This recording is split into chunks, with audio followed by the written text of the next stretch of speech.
A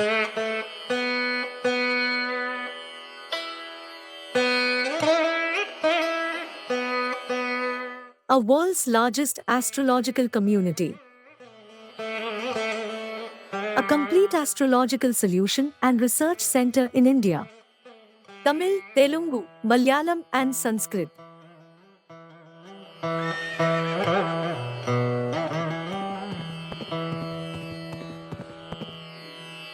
Sahadevar online astro TV.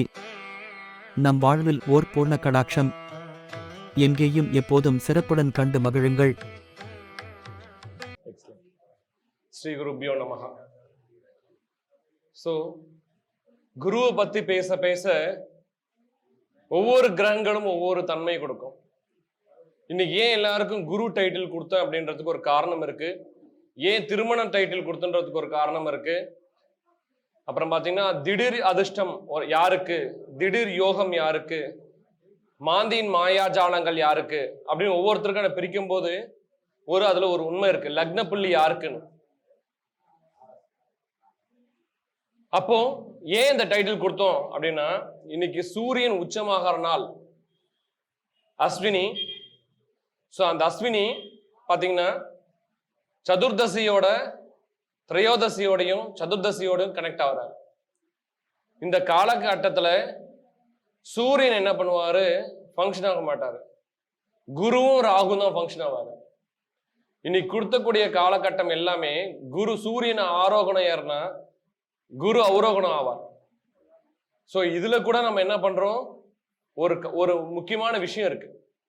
ஒவ்வொரு நட்சத்திரமும் ஒவ்வொரு கிரகமும் ஒவ்வொரு ராசியும் ஒவ்வொரு செயலை ஒவ்வொரு நாள் செய்கிறது. அதுக்கு தகுந்த பதில் கொடுக்கணுன்றதுதான் நம்மளுடைய நோக்கமும் கூட. பொதுவா எல்லாரும் என்ன பண்ணுவாங்க, அவங்களுக்கு டைட்டில் கொடுக்கும்போது உங்களுக்கு என்ன டைட்டில் பிடிச்சுமோ நல்லா தெரியுமா அதை வந்து பேசுங்க சொல்லுவாங்க. ஆனா இங்க அப்படி கிடையாது. ஒவ்வொருத்தருக்கும் ஒவ்வொரு டைட்டில் கொடுத்து அவங்களுக்கு பரீட்சை உண்டு. வாழ்க்கை என்பது ரெண்டு விதத்துல இருக்கு. பரீட்சை மேடம், ரெண்டு பரீட்சை இருக்கு ஒரு மனுஷனுக்கு. அனுபவம் வந்த அப்புறம் ஒரு பாடம் வரும், அதுக்கு முன்னாடி ஒரு பாடம் இருக்கு. இந்த முன்னாடி வர பாடம் உலகம் ஏத்துக்காது, யாரும் ஏத்துக்க மாட்டாங்க. அந்த அனுபவத்துக்கு பின்னாடி வர பாடம் தான் நமக்கு பெரிய பாடம். அதனால அனுபவம் மிக்கவர்களும் படிச்சவர்களும் இருக்கிறவங்களும் எல்லாரையும் கூப்பிட்டு வச்சு பேசுறதுக்கு காரணம், அனுபவத்தோட ஆராய்ச்சி தேவை. அப்பதான் நமக்கு அதுல இருக்கிற முழுமையான விஷயங்கள் நமக்கு புலப்படும். அப்படின்ற நோக்கத்தில் தான் நம்ம இதை நடத்திட்டு இருக்கோம். இன்னைக்கு பாத்தீங்கன்னா திருச்செங்கோடு மிகப்பெரிய அளவு பாத்தீங்கன்னா 230 கருத்தரங்கம் நடத்தியிருக்காங்க. ஒண்ணு இல்ல ரெண்டு இல்ல, எனக்கு 7 நடத்துறதுக்குள்ளார யாருக்கு என்ன டைட்டில் கொடுக்கணும் அப்படின்ற ஒவ்வொரு நாளும் ஒரு கன்ஃபியூஸ் ஆயிடும். அப்ப இத்தனை கருத்தரங்கள் கடந்து வருதுன்னா அப்ப இந்த பூமிக்கும் ஜோதிஷத்துக்கும் ஒரு மகத்தான விஷயம் இருக்கு. இந்த ஊர்ல வந்து சாதாரணமா யாரும் வர முடியாது, வந்து ஜோதிஷம் பேச முடியாது. அவங்களுக்குள்ளார ஏதோ ஒரு உந்து விசை உண்டு. அந்த உந்து விசை இருக்கிறவங்க தான் வந்து என்ன பண்றாங்க, நடத்துறாங்க. நானும் எத்தனையோ மாவட்டம் தமிழ்நாட்டில் பார்த்திருக்கேன். இத்தனை ஜோதிட கருத்தரங்கம் நடந்த ஒரே மாவட்டம் இந்த கொங்கு மண்டலம் தான். வேற எங்கேயும் இத்தனை கருத்தரங்கள் கிடையாது. அப்ப என்னன்னா இங்க வரும்போது உங்களுக்கு ஒவ்வொரு செதுக்குறாங்க. நீங்க எந்த நாலேஜை இம்ப்ரூவ் பண்ணணும், எந்த நாலேஜ் உங்ககிட்ட இல்ல, நீங்க பேசல என்ன தவறு இருக்கு, அவங்க பேசல சரி இருக்கு அப்படின்னு உணர்த்தக்கூடிய ஒரு விஷயங்கள் நமக்கு என்ன பண்ணுது கிடைக்குது. அதுக்குதான் நம்ம என்ன பண்றோம், கருத்தரங்கம் நடத்துறதுக்குள்ள அவசியம். அப்படிப்பட்ட திருச்செங்கோடு மாநகர்ல இருந்து செக்ரட்டரியா இருக்கக்கூடிய ஐயா அவர்கள் வந்திருக்காங்க. சோ முருகேசன் ஐயா அவர்களை அன்போடு பேச அழைக்கிறேன். சுவர்நாடியை பத்தி ஐயா பேச போறாங்க. ஐயா சந்திரநாடி பத்தி பேச போறாங்க. சோ நாடியில பாத்தீங்கன்னா, நாடினா சேர்க்கைன்னு பேரு. சோ அந்த சேர்க்கையில சந்திரனை உத்தேசித்து வரக்கூடியதான் சந்திரநாடி. மண்டலா கிரகங்கள் என்று சொல்லக்கூடியது சூரிய பகவானும் சந்திர பகவானும்.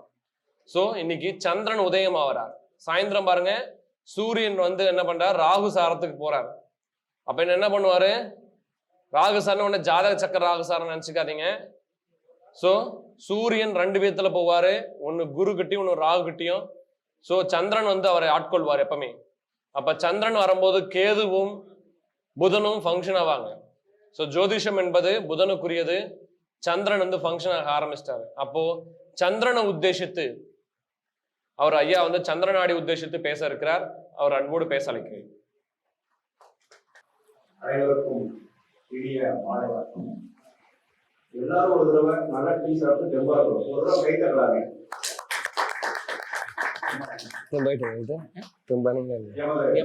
திருச்செங்கோடு வேலுமணி சிறந்தாழ்த்தி எனது ஆசான் ஜி.கே. ஐயாவை வணங்கி எனக்கு ஜோதிடம் கற்றுக் கொடுத்த அனைத்து ஜோதிட ஆசிரியர்களையும் தலை வணங்கி இன்று சகாதேவர் பஞ்சபூத ஜோதிட குழு நடத்தும் இந்த அரங்கத்தில் உங்கள் முன் பேசுவதற்கு வாய்ப்பு கொடுத்த ஐயா ஜோதிட ஆசான் சிவசூரியன் அவர்களையும் வணங்கி, நான் ஜோதிடத்துறைக்கு இப்பொழுது மிகவும் அதிகமாக நேசிக்க வேண்டிய கட்டாய சூழ்நிலையில் நான் படித்தது நிர்வாக படிப்பு, மாஸ்டர் ஆஃப் பிசினஸ் அட்மினிஸ்ட்ரேஷன். இப்பொழுது ஜோதிடத்துறைக்கு மிகவும் தள்ளப்பட்டேன் என்பதே இப்போது என்னுடைய கருத்து. இப்போது எனக்கு புதன் திசை. சரி, இறைசக்தி, நமது இறைசக்தி நம்மை இறைவனாக்கும். தகுதியோடு இருந்தால் நம்மை பிரபஞ்சம் தேர்ந்தெடுத்துக் கொள்ளும். தகுதியோடு இருந்தால் பிரபஞ்சம் தேர்ந்தெடுத்துக் கொண்டது சிவசூரியன் ஐயாவை. சரிங்களா? தகுதியோடு இருப்பதோ இறைவனின் சித்தம். தன்னை சரி செய்து கொள்ளும் போது வெற்றியின் படி ஆரம்பமாகிறது. சூழ்நிலைகளும் நூல்களும் நமக்கு அதற்காக பெரிதும் உதவி செய்கிறது. தகுதிகளை மேம்படுத்திக் கொள்ளும் பொழுது அந்த சக்தியை இறைவன் கொடுத்து கொண்டே இருக்கிறார். ஆதலால் திருச்செங்கோட்டு வேளவரின் சன்னதியில் இன்று சிவசூரியன் ஐயாவுக்கு இந்த சக்தியை இங்கே அரங்கேற்ற செய்யும் அளவிற்கு இன்று நம்மதையெல்லாம் அழைத்து இந்த அரங்கத்தில் அமர வைத்து சிறந்த சூழ்நிலைகளை உருவாக்கி கொடுத்த உச்சிஷ்ட மகா கணபதியின் அருளை பெற்றும் இந்த கருத்தரங்கம் நடந்து கொண்டுள்ளது என்பதை அனைவரும் அறிவோம். எமது சந்திரநாடி எமது ஜி.கே. ஐயாவின் கண்டுபிடிப்பு. சந்திரன் ஒரு நாளில் எந்த பாகையில் நகர்ந்து செல்கிறார் என்பதை கொண்டு மட்டுமே ஒரு ஜாதகத்தை வாங்கியவுடன் பதில் 5 நிமிடங்களில் கொடுக்கப்படும். அதற்கு அதிகம் தேவையே இல்லை.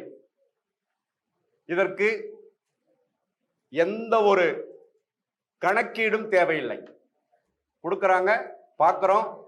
சந்திரன் எந்த நட்சத்திரத்தில் போயிட்டு இருக்கிறார், எந்த நட்சத்திரத்திலிருந்து வந்தார், அடுத்து எங்க போக போறார், எந்த வீடு, நிற்கும் வீடு, கடந்த வீடு, அடுத்து எதிர் வீடு, போகும் வீடு, இதை வைத்தே சரியாக துல்லியமாக யாம் ஜோதிடம் சொல்லிக் கொண்டிருக்கிறோம் ஐயாவின் சந்திரநாடி விதிகள் படி. அப்படி சந்திரநாடி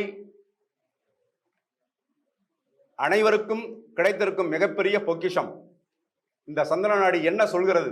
சிம்பிளாக 2 வரியில்: அன்பை தராத தாய், அறிவை தராத தந்தை, மேன்மைப்படுத்தாத குருநாதர், பிரச்சனைகளை தீர்க்காத தெய்வம், உண்ண முடியாத அன்னம், தாகத்தை தீர்க்காத நீர், பாவத்தை போக்காத தீர்த்தம், பங்கு கொள்ளாத மனைவி, சேமிக்க தெரியாத பெண், துணைக்கு வராத நண்பன், அவசரத்திற்கு பயன்படாத பிள்ளை, விட்டு கொடுக்காத நட்பு, தெய்வத்தை தேடாத மனம், இவைகளையெல்லாம் கோச்சார ரீதியில் படம் பிடித்து காட்டுவது எமது சந்திரனை அனைவரும் அறிந்ததே.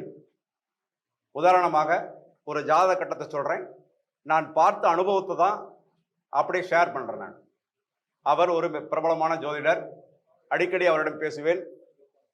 அவர்கிட்ட பேசும்போது அவருடைய ஜாதகத்தை நான் போட்டு வச்சிருக்கிறேன். எடுப்பேன், பார்ப்பேன். ஐயா, இன்னைக்கு இதுதான் உங்களுக்கு நடந்துகிட்டு இருந்தது, எஸ் ஆர் நோ அப்படிமா. எஸ் அப்படிம்பார். அவர் அனைத்து கருத்தரங்களும் பேசிக் கொண்டிருக்கிறார். அன்றைய நான் பார்க்கும் பொழுது விருச்சக ராசியில் சந்திரன், விருச்சகத்தில் குரு, மீனத்தில் புதன் கேது, ரிஷபத்தில் சுக்கிரன், கடகத்தில் மாந்தி. இதாங்க நிலை. இதை வைத்து மட்டுமே ஜோதிடம். ஒரு ஜாதகம் நம்ம கையில வந்த உடனே இந்த சந்திரநாடிப்படி பார்க்கக்கூடிய ரெண்டே சூத்திரம். எந்த இடத்துல சந்திரன் இருக்கார், 5ஆம் இடத்துல என்ன கிரகம் இருக்கு, 7 என்ன இருக்கு, 9 என்ன இருக்கு. நான் சொன்ன ஜாதக உதாரணப்படி விருச்சக ராசியில் சந்திரன் பயணிக்க, விருச்சகத்தில் குரு இருக்கிறார். கொஞ்சம் கவனிச்சிங்கன்னா ஒரு 4 பாயிண்ட் 2 நிமிஷத்துல கொடுத்துடலாம். இருக்கு. மீனத்துல புதன் கேது, ரிஷபத்துல சுக்கிரன், கடகத்தில் மாந்தி. நான் போட்ட உடனே அவரை கேட்ட கேள்வி, ஐயா இன்னைக்கு நீங்க பணம் எவ்வளவு வாங்கினீங்க, உங்களுக்கு பணம் வந்ததா? இதான் முதல் கேள்வி. ஆமாங்க வாங்கிட்டேன். எவ்வளவு வாங்கினீங்க? 3000 ரூபாய் வாங்கினேன். ரைட். 2வது கேள்வி, 5ஆம் இடத்தில் இருக்கக்கூடிய புதன் கேது வைத்து இன்னைக்கு நீங்க புதுதாக சாஃப்ட்வேர், பென்சில், பேனா, புதன் ஆதிக்கம் சம்பந்தப்பட்ட, காரகத்துவம் சம்பந்தப்பட்ட விஷயங்கள் ஏதாவது நீங்க கையாண்டீங்களா அப்படின்னு. ஆமாம், புதிதாக சாஃப்ட்வேர் வாங்கி நான் பேசுற மீட்டிங்ல எல்லாத்தையும் தனியா தொகுத்து ஒரு புக்கா போடுறதுக்கு ஒரு சாஃப்ட்வேர் தனியா வச்சிருக்கேன். இது 2வது பதில். 3வது பதில், 7ஆம் இடத்தில் சுக்கிரன், நண்பர்களுக்காக இவர் அன்றைய பொழுதை கழித்துள்ளார். அதுக்கடுத்தது மாந்தியை தொடக்கூடிய சந்திரன் உங்களை தேடி இன்னைக்கு மிக சிரமமான விஷயத்திற்காக ஒரு நண்பர் உங்களை தேடி வந்திருப்பார். அவருக்கு நீங்கள் ஒரு கண்ட செய்தியுடன் சிரமமாக இருக்கும் நபருக்கு தீர்வு சொல்லி அனுப்பியிருப்பீர்கள். இதுதான் நான் சொன்ன பதில். ஆம், 3மே சரியான பதிலுங்க. அவரு ஏகப்பட்ட ஜோதிட கருத்துக்களை அனைத்து மக்களுக்கும் இலவசமாக கொடுத்து கொண்டிருக்கும் எனது நண்பர் கரூர் சுந்தரராஜன் அவர்கள், சூரியனார் சுந்தரராஜன். அவருக்கு நான் எப்பொழுதெல்லாம் பேசும் பொழுதும், அவர்கள் போனில் தொடர்பு கொள்ளும் பொழுதும், அவருடைய ஜாதகத்தை என்னுடைய சந்திரநாடியில் செல்லுல போட்டு வச்சுக்கிட்டு பேசும் பொழுது இந்த விஷயத்தை பேசிட்டு தான் பேசுவேன். ஆக சந்திரன் நகரும், நிற்கும், அதற்கு என்ன விளக்கம்னு சொல்லி யாராவது கேட்டிருந்தா நான் சொல்லியிருப்பேன். சந்திரன் நிற்கக்கூடிய இடத்தில் குரு இருக்கிறார், பார்வையில் சுக்கிரன் இருக்கிறார். ஆக குரு சுக்கிரனும் நிச்சயமாக பணத்தை பற்றி, நல்ல விஷயத்தை பற்றித்தான் பேச முடியும், பேசுவார்கள். 5ஆம் இடத்தில் புதன் கேது, புதன் கேது இரண்டுமே அந்த அறிவு சம்பந்தப்பட்ட விஷயங்களை பெருக்கிக் கொள்ளும் உபகரணங்கள். ஆக சாஃப்ட்வேர், புதன் ஆதிக்கத்தை கொண்ட சாஃப்ட்வேரை அவர் பயன்படுத்தியிருக்கிறார். 3வதாக கடகத்தில் மாந்தி. அந்த மாந்தி ஒரு நண்பருக்காக, அவர் ஜாதகம் பார்க்க வந்த நண்பர், அந்த சிரமத்திற்காக இவர் பரிகாரம் சொல்லி அவரை அனுப்பியிருக்கிறார். மாந்தியின் சந்திரன் சந்திக்கும் மாந்தியினுடைய நிலை. ஆக இந்த இது. அதற்கடுத்தது ஒரு கிரகம், அந்த சந்திரனாகப்பட்டவர் உங்கள் ஜாதகத்தில் நோட் பண்ணீங்க, எந்த நட்சத்திரத்தில் எந்த பாகையில் இருக்கிறாரோ, பாகை முறை ஜோதிடம், அதே பாகையில் அந்த சந்திரன் வரும் பொழுது உங்களுக்கு ஒரு அப்படியே ஒரு ஆட்டி வைக்கும். நீங்க கவனிச்சீங்கன்னா தெரியும். கரெக்டா உங்க மனசுல ஒரு விஷயத்தை ஆழ பதிய வைக்கும். செக் பண்ணி பாருங்க. சந்திரன் இருக்கும் அதே பாகையில் சந்திரன் பயணிக்கும் பொழுது. அடுத்தது, ஒருவருக்கு தொழில் எப்ப மாற்றம் நல்லா வரும், எடுப்பிலே சொல்லலாம், வேற எதையும் பார்க்க வேண்டியதில்லை. எனது நண்பர் தொழிலதிபர், கரூரை சேர்ந்தவர், ஒரு சாயந்தரம் 4 மணிக்கு உட்காந்து 2 பேரும் பேசிட்டு இருக்கோம். பேசிக்கிட்டு இருக்கவே அவர் ஜாதகத்தை எடுத்துக்கிட்டேன். கரெக்டா சனி அவர் ஜாதகத்துல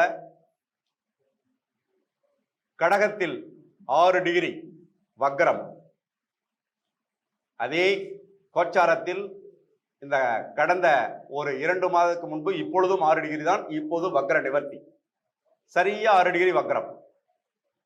பாயிண்டா அடிச்சு சொன்னேன், சார் நீங்க எதிர்பார்க்காத இந்த வியாபாரம் நமக்கு வருமா வராதான்னு நினைச்சுக்கிட்டு இருந்த வியாபாரம் பிரமாதமா வந்து உட்காந்துருச்சு. இப்ப போன் பண்ணி கேளுங்க, வந்துருச்சா, கன்ஃபார்ம் ஆயிடுச்சா இல்லையா? எஸ், போன் பண்ணாரு, சார் ஆர்டர் கன்ஃபார்ம் பண்ணிட்டேன். மிகப்பெரிய கம்பெனி, அவருக்கு தொடர்ச்சியான பிசினஸ் கொடுப்பதற்காக வேண்டி கிட்டத்தட்ட பல கோடி ரூபாய் மதிப்புள்ள பிசினஸ் அவருக்கு கன்ஃபார்ம் ஆனது எனது முன்னிலை. அடுத்த ஒரு 5-7 நிமிஷத்துல பண்ணிட்டு, ஆமா சார் எப்படி சார் சொன்னீங்க?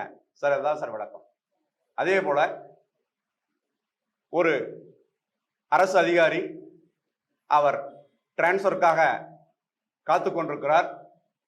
அதே சனி தொழிற்காரகன் வக்ரமடைந்த நிலை, இங்க கோச்சாரத்தில் வக்ரமடைந்த நிலை. அப்படியே ரெண்டும் ஒரே டியூன்.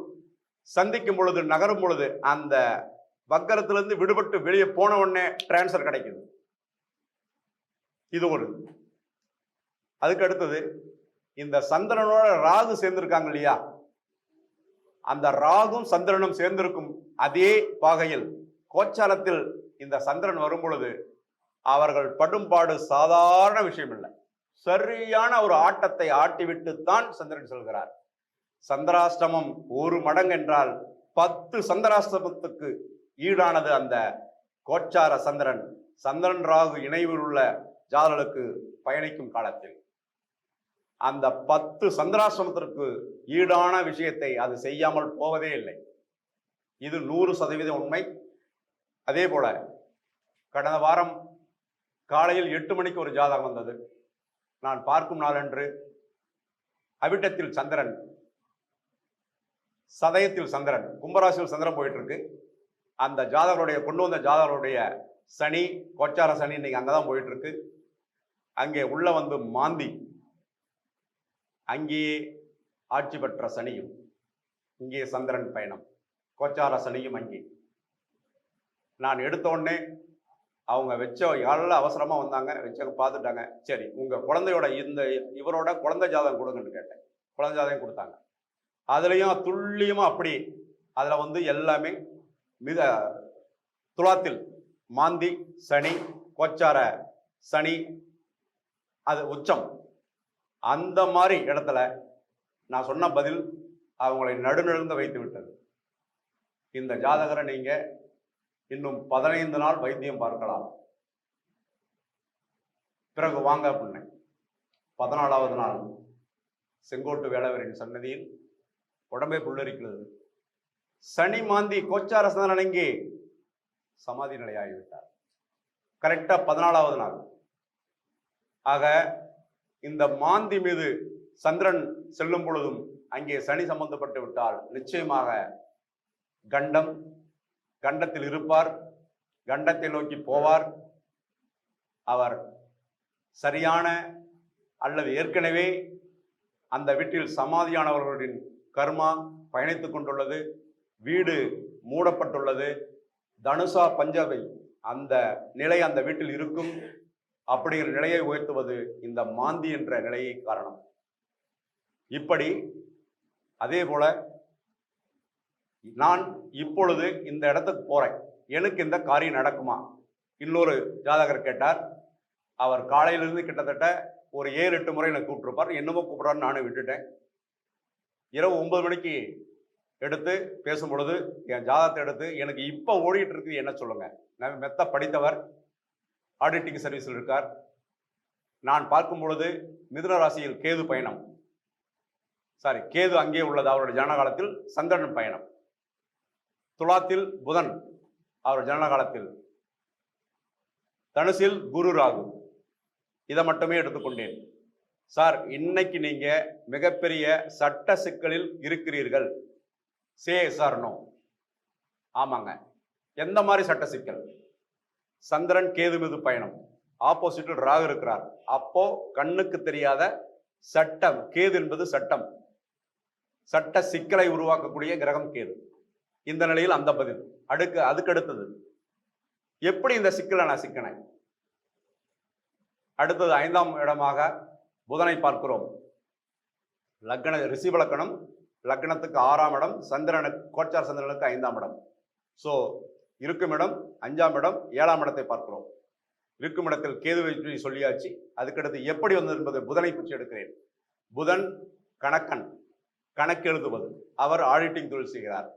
அவர் இன்னொரு புதன் எந்த விதமான விஷயத்தையும் கூட்டி கழிச்சு பெருக்கி பகுத்து சொல்லக்கூடிய கணக்கன் இல்லையா? அங்கே லக்னத்துக்கு 6ஆம் இடத்தில் உள்ள கிரகம் ஏதோ ஒரு விதத்தில் தவறு செய்து ரிப்போர்ட் கொடுத்துள்ளது.